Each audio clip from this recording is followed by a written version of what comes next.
Kita lanjutkan lagi ya, bagian 3. Penyebab terjadinya rabun dekat dan rabun jauh itu sebenarnya sudah ada di materi ya. Jadi silakan dibaca aja ya. Saya hanya menjelaskan memang terutama ini untuk yang hipermetrop total kayak gitu tuh memang harus sebenarnya harus dijelaskan lebih lanjut dan dicontohkan, maksudnya kasusnya seperti ini dan lain sebagainya. Memang agak sulit sih kalau kita nggak ketemu langsung ya. Kemudian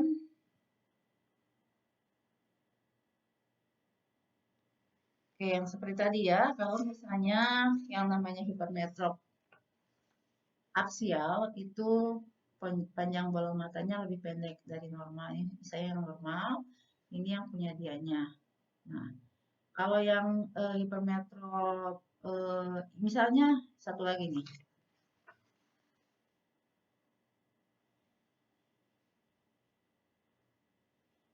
misalnya panjang bola matanya normal, gitu ya.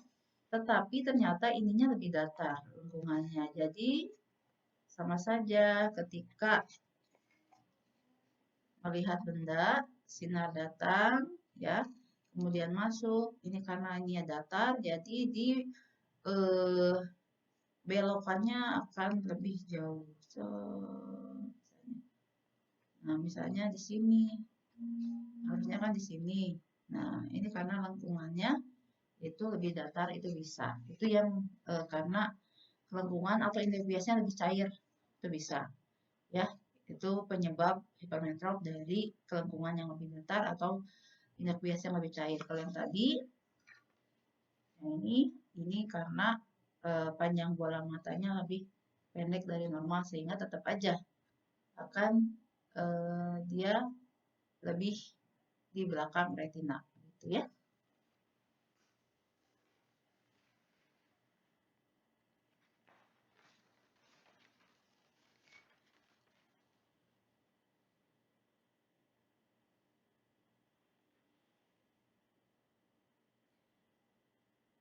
Oh iya.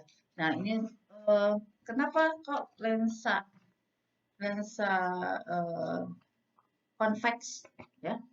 Lensa convex ini mengkoreksi kelainan hipermetrop.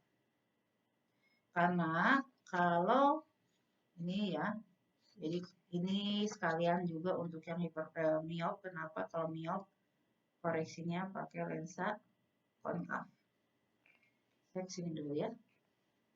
Ini lensa melengkung seperti bantal seperti ini sifatnya adalah mengumpulkan cahaya. Jadi akan lebih pendek dibelokannya. Nah, seperti ini. Makanya kalau hipermetrop yang dianya lebih jauh, jatuhnya sinar di belakang retina dengan menggunakan lensa ini, makanya dia kan akan berakomodasi ya si lensanya, lensa mata kita, lensa kristalin. Nah, ini juga berfungsi lensa plus ini, lensa convex ini berfungsi untuk menarik atau mengumpulkan sinar supaya si sinar yang masih agak jauh dari retina itu akan lebih ketarik ke depan. Itu adalah sifat dari lensa plus atau lensa convex. Ya, nah kalau konkav seperti ini sifatnya menyebarkan cahaya. Ya, jauh seperti ini. Makanya kalau yang miop, dia kan lebih pendek tuh. Kalau miop itu misalnya di sini nih, jatuhnya. Di sini. Sedangkan harusnya kan di retina sebelah sini.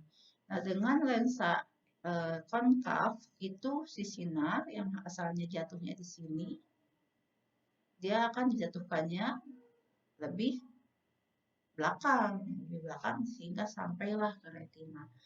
Nah, itu dari sifat lensa. Kenapa kalau miop di koreksinya pakai lensa konkav atau lensa minus dan hipermetrop dikoreksi dengan lensa convex atau lensa plus ya, seperti itu.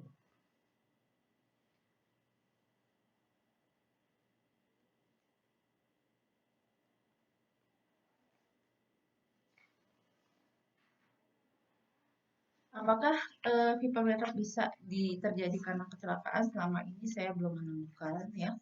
Jadi kayaknya sih enggak ya. Kemudian apakah bisa turunkan? Bisa ya. Nah, ini ada yang bertanya, kenapa pada anak hipermetropia tidak menunjukkan penurunan ketajaman pada misalnya ketika sebenarnya dia ada hipermetrop plus 1 misalnya. Tadi seperti saya bilang, dia bisa dikompensasi dengan mencembungnya lensanya dia sendiri. Padahal ini sebenarnya kalau dihitung misalnya sudah plus 1 nih koreksinya. Tetapi karena dia nggak ngerasa buram banget dan bisa ternyata bisa dikompensasi dengan lensa di dalam matanya, dia tidak akan mengeluh. Tapi keluhannya adalah mengeluhnya bukan penglihatannya buram, tapi lebih capek melihat terutama dekat, capek ngantuk ya. Kemudian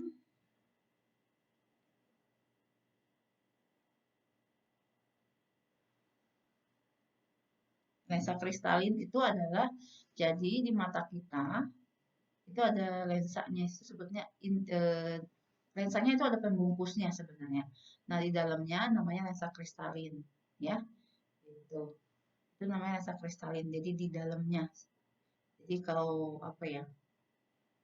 Jadi kita punya lensanya dibungkus oleh kulitnya. Nah, kulitnya. Nah, di dalamnya itu namanya lensa kristalin.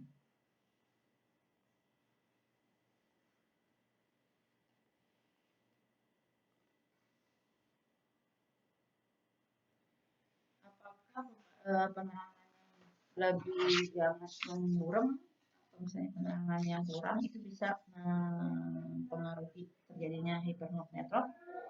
Kalau secara langsung tidak, tapi untuk keluhan keluhan apa ya, dianya menjadi cepat capek ya, karena kalau melihat itu kan perlu cahaya yang cukup ya. Kemudian bisa disembuhkan dengan obat herbal? Tidak, tidak. Kemudian untuk dilasik itu minimal usianya 18 tahun ya, karena harus dalam kondisi stabil dulu pertumbuhannya gitu. Selain itu harus dicek dulu, tidak semua pasien dengan kelainan refraksi bisa dilakukan lasik. Jadi memang harus di screening dulu atau diperiksa prelasik apakah memungkinkan untuk dilakukan lasik atau tidak terhadap matanya. Seperti itu ya. Oke, untuk hipermetrop saya cukupkan sekian ya. Nanti saya bahas tentang astigmatnya dulu. Kemudian saya untuk pertanyaan-pertanyaannya dulu, nanti saya bikin video tentang astigmat jenis-jenisnya. Ini pasti agak membingungkan ya, karena saya juga tidak bisa langsung mendemonstrasikannya, agak sulit memang. Ya, demikian. Terima kasih atas perhatiannya. Assalamualaikum warahmatullahi wabarakatuh.